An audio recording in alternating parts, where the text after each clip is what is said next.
Село, в которое мы сегодня приехали, известно на всю республику и за ее пределами тоже. А знаменитым оно стало благодаря своему выходцу. Более того, название этого населенного пункта вошло в его литературный псевдоним. Мы сегодня в селе Нёбдино Кировского района. Впервые о деревне Нобдин на реке Наанобдинке и Навычегде упоминается в переписной книге 1646 года. Уже через полвека здесь построили деревянную церковь. Нёбдино стал погостом. Побывавший тут в 1843 году купец Василий Латкин писал, что Нёбдино – село, известное в здешнем краю по ярмарке, начинающейся в конце января и продолжающейся до середины февраля. На эту ярмарку ижемцы привозят на оленях около 2000 пудов рыбы и покупают, в свою очередь, хлеб. В селе одна каменная церковь, 2 деревянные ветхие и 85 домов. Несколько лет назад Афанасьевскую ярмарку возродили и по традиции проводят в конце января. Нёбдино стала родиной многим известным людям.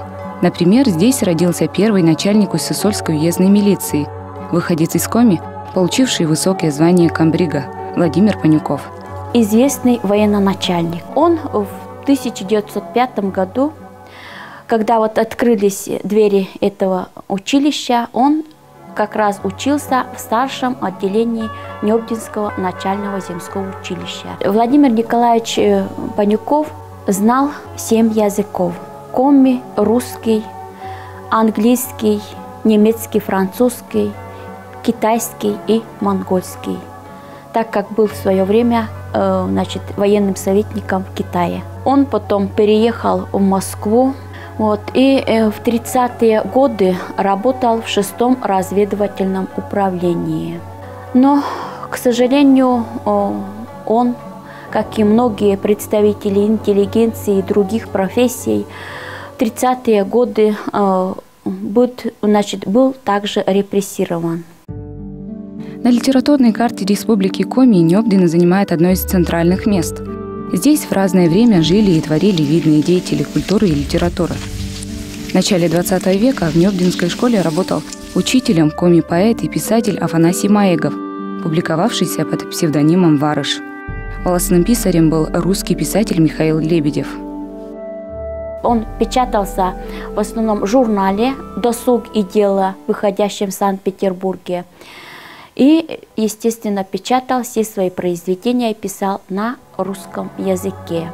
Но надо сказать, что в Нёбдинский период он начал писать свои стихи на коми-языке. Деревня Трофимовск – это родина детского писателя Владимира Архиповича Ширяева.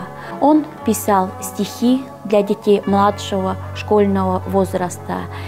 Им также написаны повести для детей среднего возраста, такие повести, как «Кырья священный море лань», «Олени выходят к морю», «Выль поселокын в новом поселке», «Он вон тоозью», «Не забудь тебя, земляничная» и другие.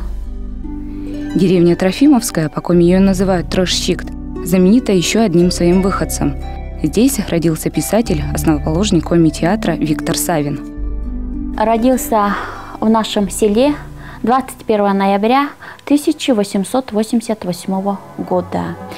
И у нас есть даже метрическая книга Нёбдинской Спасо-Преображенской церкви, где мы видим за номером 54 сведения о рождении Виктора Савина. Здесь, значит, идут сведения о родителях его. Родители – запасной барабанщик с погоста сей церкви Алексей Андреев Савин и его законная жена Анна Петровна, оба православного вероисповедания. Крестил Виктора Савина священник Нёбдинской церкви Васьян Дмитриевич Спасский. Каменная церковь, в котором крестили Виктора Савина, до сих пор стоит, правда закрыта и не восстановлена.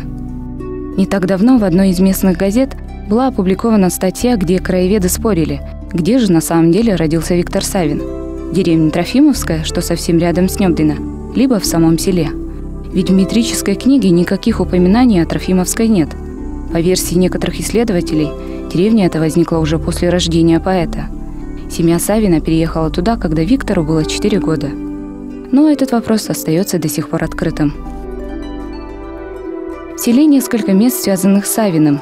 Бюст перед местным домом культуры стал первым памятником на его малой родине. В 1988 году, к столетию поэта, здесь открыли еще один памятный знак на месте его родительского дома в деревне Трофимовская.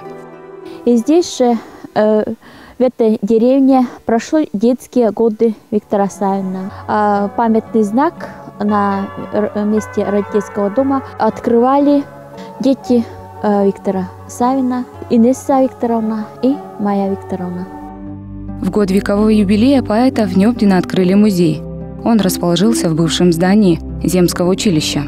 Кстати, само здание является архитектурным памятником начала XX века и одним из самых старых зданий в селе. В 20-е годы прошлого столетия в этом здании находился нардом. И вот в январе 1920 года во время так называемой недели фронта Виктор Савин с артистами, тогда еще с любителями-артистами, они ездили по селам, расположенными, значит, возле Вычегды. И в этот период он побывал в своем родном селе. И даже вот в этом здании, в котором мы сейчас с вами находимся, он здесь показывал свою пьесу «Шон де Петтиген Джоридж Кошмис». Самая большая экспозиция в музее, конечно, посвящена Савину. Здесь почти нет личных вещей поэта, зато много фотографий его семьи и плакатов с афишами спектаклей, которые могут многое поведать из культурной жизни Коми-края начала XX века. Например, на одной из афиш указано: собранные за билеты деньги пойдут на установку памятника Октябрьской революции. В 1922 году этот памятник действительно был поставлен в Усть-Сусольске, на Стефановской площади, на братской могиле солдат. На фотокарточке, запечатлившей это событие, есть и Виктор Савин.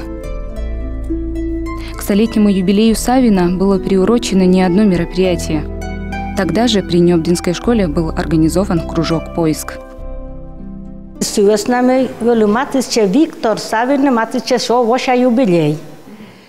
К юбилею Савина в село приехала делегация из Сыктывкара, обошла школу и сделала выговор, что у нас нет никаких материалов о Савине. Необходимо было начать подобную работу. Я поехала в город, в музей Куратова. Там нам дали адреса родственников поэта. Евстолия Егоровна вспоминает, чтобы родственники ответили на письма школьников, сделали хитрый ход. Отправили им открытки к 7 ноября. Ответы не заставили себя ждать. Началась работа по переписке.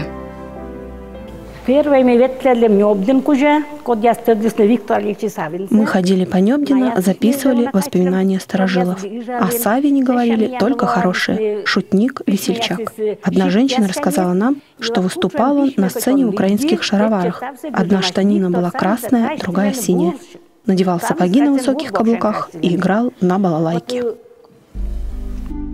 Самой большой удачей в поиске считают найденную книгу Гижи Чукар «Сборник произведений». Она вышла в 1931 году.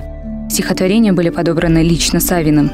Сюда вошли произведения, которые в дальнейшем нигде не публиковались.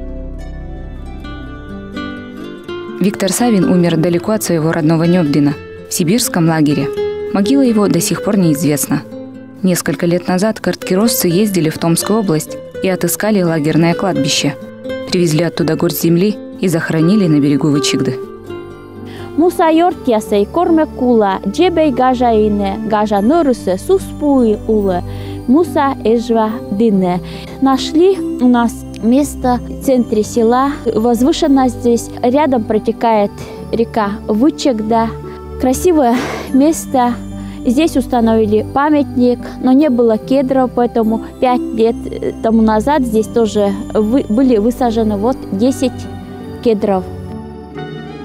Это стихотворение завещания Савин написал еще в 1922 году, а исполнить его удалось только спустя 65 лет после его смерти.